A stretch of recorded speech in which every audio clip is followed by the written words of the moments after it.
Hi everyone, it's Katie. You might have known me as Mystery Snail. I'm here gonna be talking about some new literacy studies while I play one of my favorite games. Um, let's see here. Skyrim is very important to me. I've logged about 600 hours playing it, and I'm still not done. There's too much to do. And I think that my competency in this particular field makes me an excellent spokesperson for talking about different forms of literacy. I'll be using James Gee's book, What Video Games Have to Teach Us About Learning and Literacy. I've actually picked this up from the library at Chico State. I've tabbed it all out, and I'm going to be talking about some of his crucial points. This video is mostly going to be just highlights. This is not an actual Let's Play. I probably will make an actual Let's Play. I'm not at home.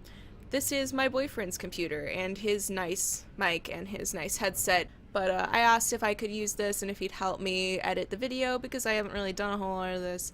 So we're gonna get started here. This is not the vanilla start for this game. By vanilla, I mean released as the game was released.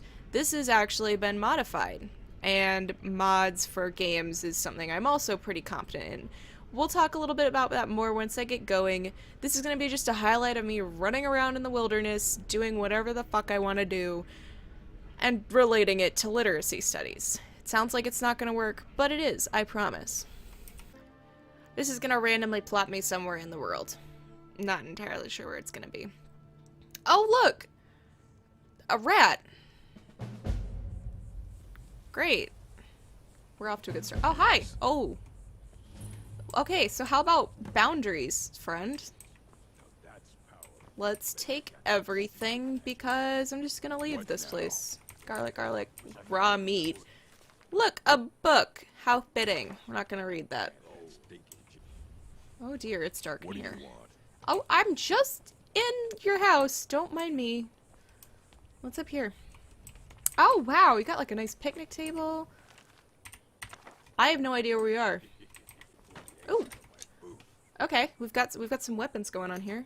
Let's equip stuff. Wow, okay. Minor health. Boop boop. Oh. Are you okay? You're inside the door. Can I This better be good. Let me past you. What are you looking at? I don't want to do this.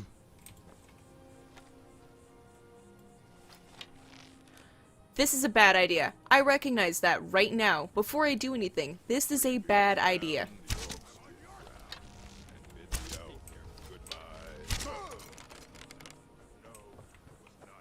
I thought they were all gonna attack me. Oh, how would you look at that scenery? This is not vanilla Skyrim. So let's talk about that word I keep throwing around, vanilla. Vanilla means that the game is as it was released by Bethesda, who published this game. They're actually the company that made it. They also made Fallout, which is very popular. It came out this year. Oh dear. So we're gonna take care of our little wolf problem here. Money shot. And we'll get those pelts because those are worth a lot of money. I don't know where the hell I am. South. So vanilla is just a pretty general term. Most people know vanilla means plain or unmodified. Typically you think of a flavor, but vanilla is something most people are familiar with. So I would suggest that maybe just knowing that the word vanilla means unmodified doesn't really mean that you're literate. I'm not sure where I am still. So let's talk about Skyrim a little bit. Skyrim is a role-playing game, so it largely centers on your choices rather than how many people you kill in Stage 1, Stage 2, and Stage 3. Not that that's a bad thing. Those games are very fun, and in fact I almost played one of those. I actually almost played Titanfall, which is super fun. But instead of relying on the number of enemies you kill, Skyrim relies on building a story, and it gives you a lot of freedom of writing your own character. And Guy actually suggests in his novel that this is one of the most critical ways in which children learn empathy, and they learn social skills. Redwater Den. Hi. Look, I'm just here to keep watch. What you're looking for is down inside. I don't want to do that. I already know it's down there. I've explored a lot of this game, like I said, 600 hours. My longest save, the map, when I open it, has almost everything uncovered. This game is huge. This was a very big landmark game that came out just because of the way the engine works. So, role-playing game. Role-playing games have been around for a very long time. They're one of the first games to get started, other than like shooty or combat-based games. While combat is a very big part of this game, it's not a central aspect. You can go through this game just talking if you really want to. You can hire other people to fight for you if you don't feel like doing it. Combat games have been around for a very long time too. Like Mortal Kombat has been around forever, longer than I've been around. Ooh, I think I know where I am. I should put my weapon away before I get in trouble. Some famous role-playing games. Zelda, Legend of Zelda, that's a very big one. I was raised playing that game. That was one of my favorite games from being a kid. Skyrim is really showing the evolution of choices, but I think that games like Dragon Age and Mass Effect take it a step further, where you have choices that are beneficial or maybe rebellious. We got a little farm here. Oh my god, I didn't do anything! Oh my god, what did I do? Wow! I guess take me to jail. I'm just trying to give a lecture. Oh god, this is sad. Oh, I have one lockpick. Let's not even try that. What's in here? I've got some cheese. I'll take some cheese. Oop, I took the whole plate, but that's okay. I want to serve my time in jail. Okay, now I'm inside Riften. Welcome to Riften, home of the Thieves Guild. Or so they'd have you believe. It's all lies. You're just thugs. Vermin creeping around the rat way. Anywhere called the rat way is probably not somewhere you should bring your kids. I don't really think I have anything of value to sell anybody, so I have like no money and I can't do anything really. Oh. There you are. Excuse me? Let's just leave. I don't know you. I don't know you either. Stranger danger. The question of what is Skyrim is fairly broad, so it's going to take me a little while to really talk about the best parts of Skyrim. We've already covered some things about combat. We've already covered some stuff about what a role-playing game is. What do you need? So, Yi talks a little bit about these different types of identities that are present when you play a game. You have yourself, so me, Katie, the player, and you also have the character. So there's Katie the Nord in Skyrim. And then there's also this third identity, which I read a lot about, and still I'm not super sure I understand. But it was Katie playing the character. So there's me, and I would never shoot a rat in the face. I love small animals, and I actually had several pet rats throughout my life. There's Katie the Nord in the game, who would kill a rat to be able to eat it, because clearly we got nothing. And then there's me as the character, as its own central grouping that creates one identity. Guy talks about this third identity a lot when he talks about his own characters playing other RPG games. This third identity encompasses the ideas of me, the player, and Katie, the Nord, in the game, together. So while I would never shoot a rat or a wolf or whatever in the face, I would probably just let it eat me because I'm a baby, but the character would, you have this combination of my morals combined with this character's morals. Sometimes in games when you have moral decisions, like in Mass Effect, which is a very popular BioWare game, takes place in the future, there's aliens and spaceships, you can choose whether or not to kill somebody, and typically not killing someone is the right thing to do, but if that person is a bad person, killing them might be the best decision. Those moral decisions are often pretty ambiguous, and they rely on whether or not you want to play as you, as the character, or as this strange third identity that Guy talks about. Identity is also one of the most crucial parts of literacy. Guy talks a lot about it in his book, where you have children who are playing games like Halo. Halo is another science fiction far-fetched future game, and you play as a character named Master Chief, and he is like a big giant 8-foot tall soldier. And now a 10-year-old has pretty concrete ideas of what is good and bad. And if your 10-year-old son is playing Master Chief in Halo, he's going to want to play as a good guy. Probably. And so he's not going to want to blow up stuff. I mean, yeah, it's going to be fun to throw the little alien guys around and kill them and stuff. But if faced with real decisions, you would want to typically play up to the way you think this character is supposed to act. In a game like Skyrim, that is a role-playing game, where there's these 3 separate identities, not just me, the character, and me, there's Katie the Nord, Katie the player, and Katie playing Katie the character. I should have named it something else, shouldn't I? In these occasions where you have this moral ambiguity that's stretched between me and the character and me and the character playing together, you have a problem of how do I want to play the game and still live up to what I feel the character should be doing. He's gonna go for a ride. Goodbye. Goodbye. Okay. I'm picking flowers because I have no money, and I'm gonna sell some flowers in the city because I'm too lazy to actually go find a real job. No, no, no, no. Oh my god, I'm out of arrows! Okay. Skyrim has a lot of different combat styles. Archery is my favorite, but clearly I'm out of arrows, and I don't think I have a single-handed weapon or anything else.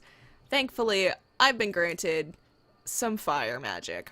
There are different skill sets within Skyrim, and we'll get to the skill menu. I'll show you a little bit more of that when I get somewhere and I have some money and I can actually do things. This is just all kind of an introductory what is Skyrim. This video is going to be a little longer than I anticipated. We have different styles of combat, and then there's also different categories of how you want to play the game. And it's pretty interesting to see the different routes people take.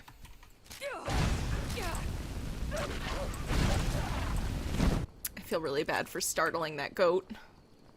I'm trying to decide where we should go. Now that I have a pretty good idea of where I am, I'm trying to decide what we should do. Let's see, we could go to Windhelm or Whiterun. Ivarstead. I really don't want to be out here after dark, and I'm not sure what time it is. 3:30 in the afternoon. If I remember correctly, there is a bandit out camp up here at the top of the hill, and I guess I'll try and give a little bit of a lecture while I fight them. We'll talk a little bit more about combat systems in Skyrim once I reach town. These combat systems, while it seems like I'm just teaching you how to play a game, I'm also going to tie this back into Guy's relation to learning a new literacy.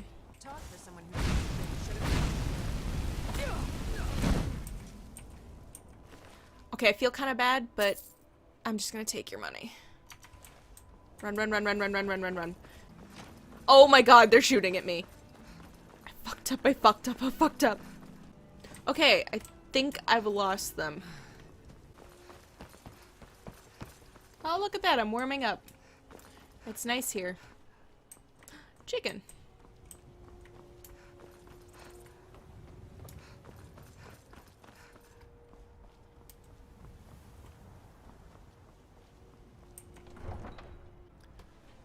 Okay, so here we are in Whiterun. This is probably my favorite part of the game.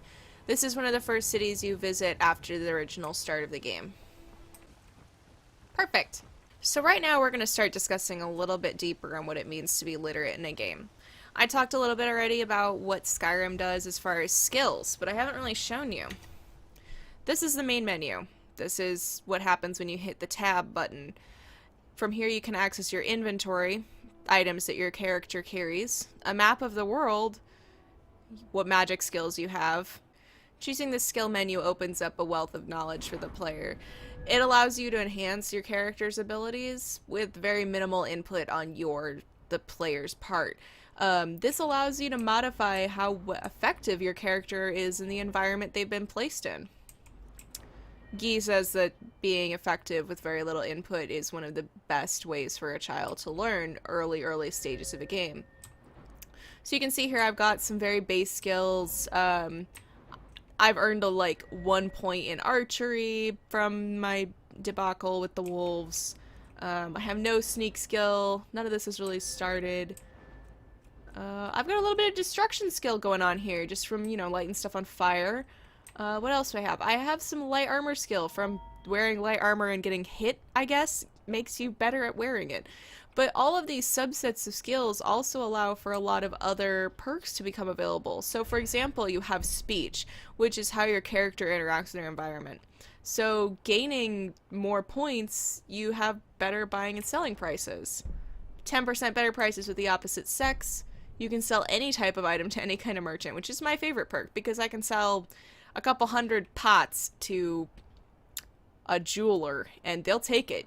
Where normally they would just be like, why the fuck are you trying to give me all these pots? You can sell stolen goods to anyone.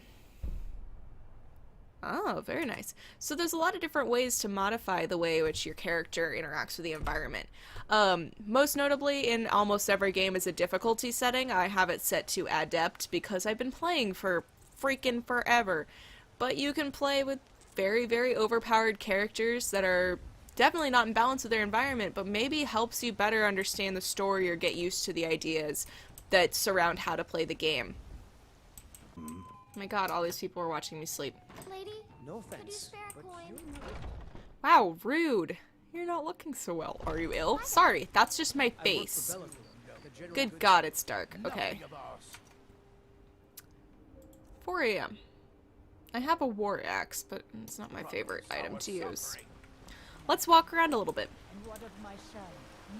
In order to be competent at a game like this, there's a lot of different things you have to know. Not just the typical movements of WASD to get around while using a keyboard or how joysticks work, but you need to know why the game does the things it does.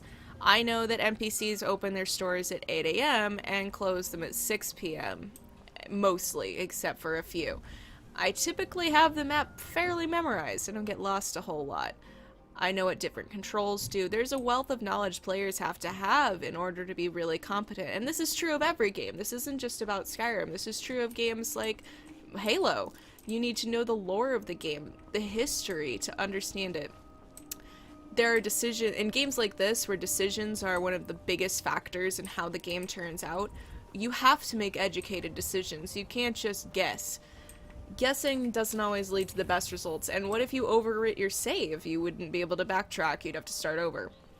For example, I'm sure anybody who knows the internet knows the meme, I was once an adventurer like you, but then I took an arrow in the knee.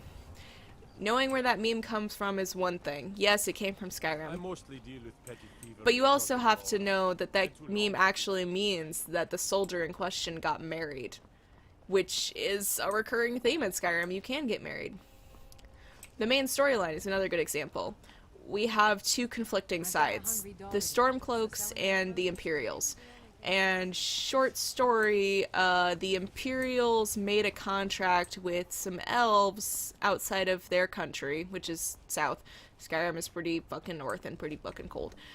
The Imperials made a deal with the elves up there, and it basically meant that they could invade Skyrim. And Skyrim belongs to the race of people known as the Nords. Nords didn't like that. They're very religion heavy, and as per the elves' religion, the Nords would not be able to practice their religion the way they like it. So we have a guy who's in the courtyard here during the daytime, and he raves and goes on and on about how freedom to worship, etc. And at first you think, oh, this is a pretty clear-cut story of, you know, the bad guys versus the rebels. You've got the bad empire, they're evil, and then you have the rebels who are fighting for freedom. But the more you play the game, and if you play as a Stormcloak, you realize that they are extremely racist.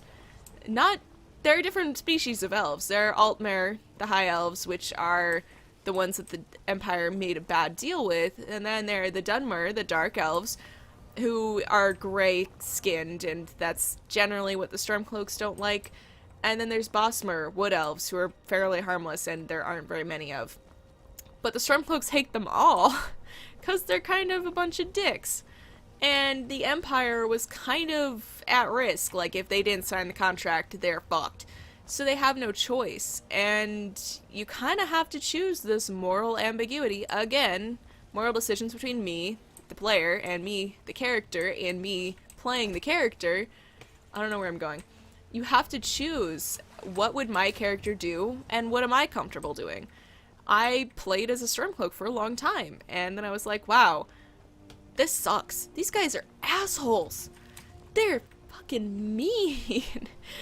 And then I eventually just got to the point where I was like, I'm not gonna choose a side. I played as an Imperial. It made me sad because they're a bunch of pussies.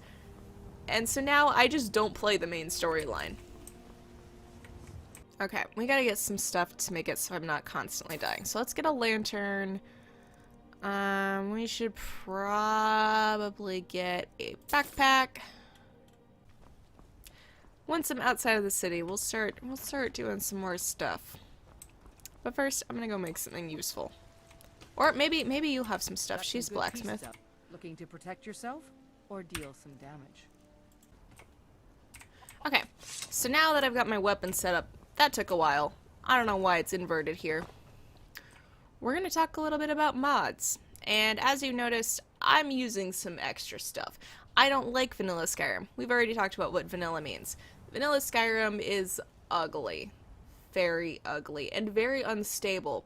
So all of this, that's dynamic depth of field, these boxes, all of these trees, this wonderful cinematic fire, this is added. This is not part of the game.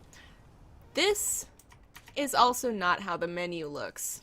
This isn't how the actual menu looks. And I've been using this mod for so many years that I actually don't remember what the vanilla menu looks like. I cannot tell you if I don't even know. This is called Sky UI. It just makes it a little less awful, but I honestly don't remember what the original menu looks like enough to compare to it. We also have Frostfall, which sometimes you'll notice that it pops up saying, hey, you're wet or you're cold. That's Frostfall, and I thought it was boring that I'm literally in the Arctic North and nothing's happening when I run around naked. So mods allow me to have a very intimate knowledge of the actual inner workings of the game, and it's kind of forced me to learn things on my own. I have to rely on, if I choose to pursue this, I have to rely on forum posts that aren't always in English, problems that aren't always necessarily the exact same of what I'm dealing with. Often I have to use Google Translate, or just sometimes you just have to accept that this is a problem and you have to live with it, which is awful. But as Guy says, the learner needs to learn not only how to understand and produce meanings in a particular semiotic domain, Skyrim, that are recognizable to those affiliated with the domain, but in addition, how to think about the domain at a meta level as a complex system of interrelated parts. And what he's talking about when he says this is when you, especially if you, let's say you have a book. That's a much easier metaphor for literacy, I think, than this video game. But let's say you have a book. You need to know what paper is. You need to know what the cover is. You need to know that this is a dense object. You need to know a lot of different things in order to understand this is a book, and then there's letters inside it. You have to know the language. You have to know what the symbols mean. You have to either teach yourself these things, or someone has to teach them to you. And in the book, Guy talks an awful lot about how to implement this into schools, differences between types of learning between schools.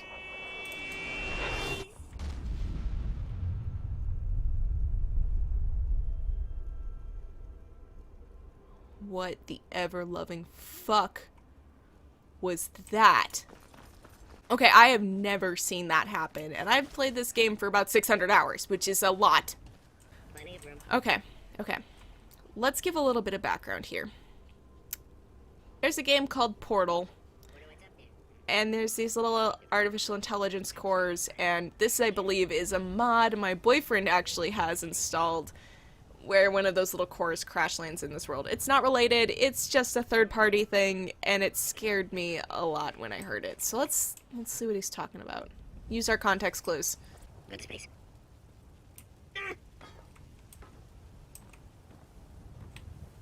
Oh, I know. Space. Yeah. Go to space. Help me, spacecraft. Spacecraft, help. Go to space.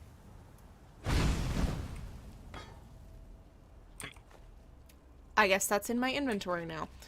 I don't even remember what I was talking about. Okay, so we've got this metaphor of books, and we've got a metaphor of games, and all these little itty-bitty components that work together to create the idea of the game. Moving from our metaphor of books, understanding what paper and words and letters are, and understanding a language, you have to teach it to yourself, or you have to be taught it. as far as video games go, games will teach you how they work.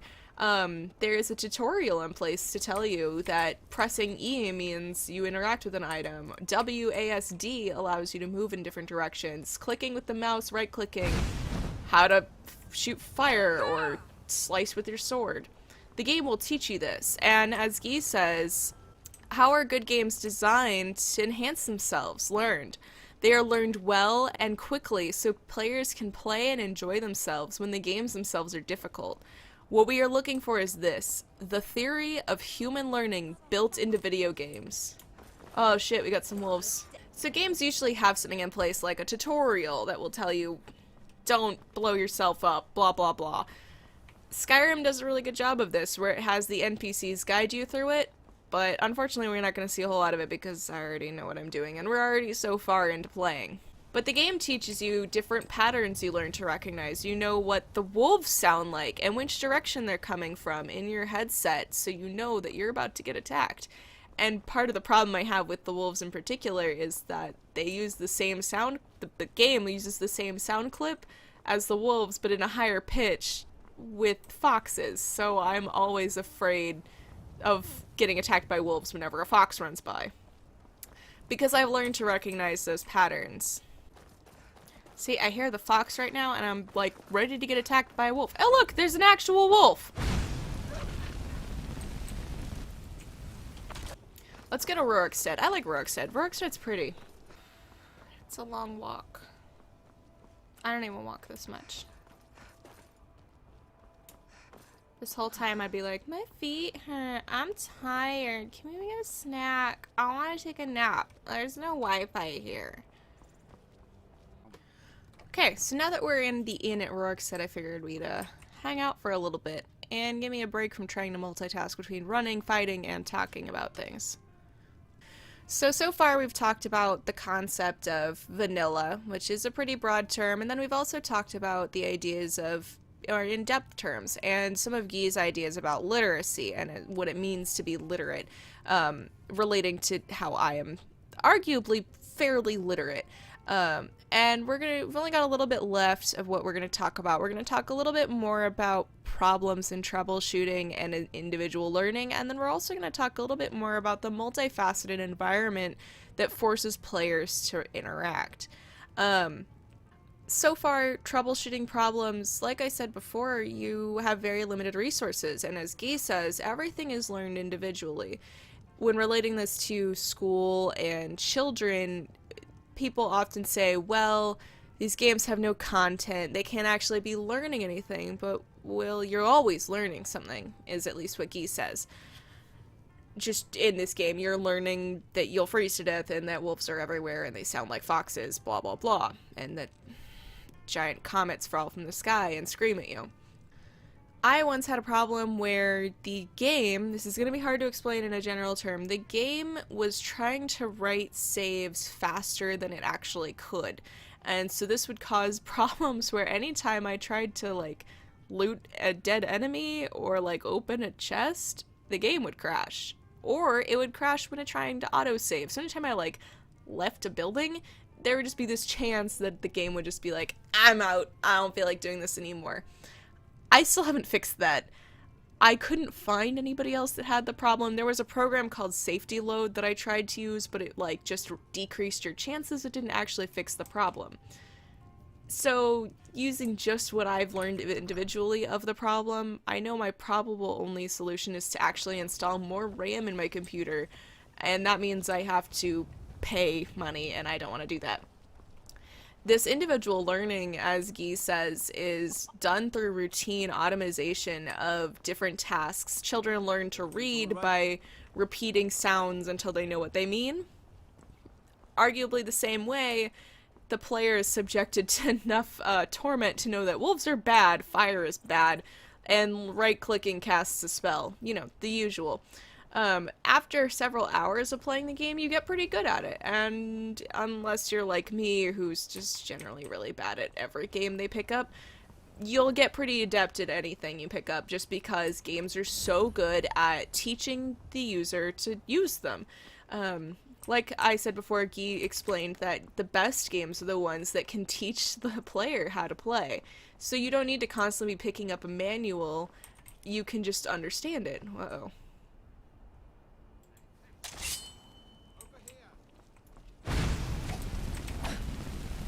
Who's shooting at me? Come here. Just... Nice ragdoll. Ah!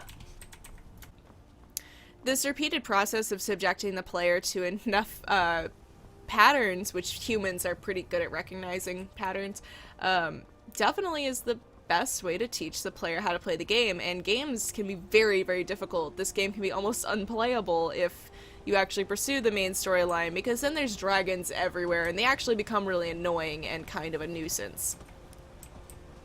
Guy has a really good way of talking about this, especially talking about the way educators feel about literacy in games.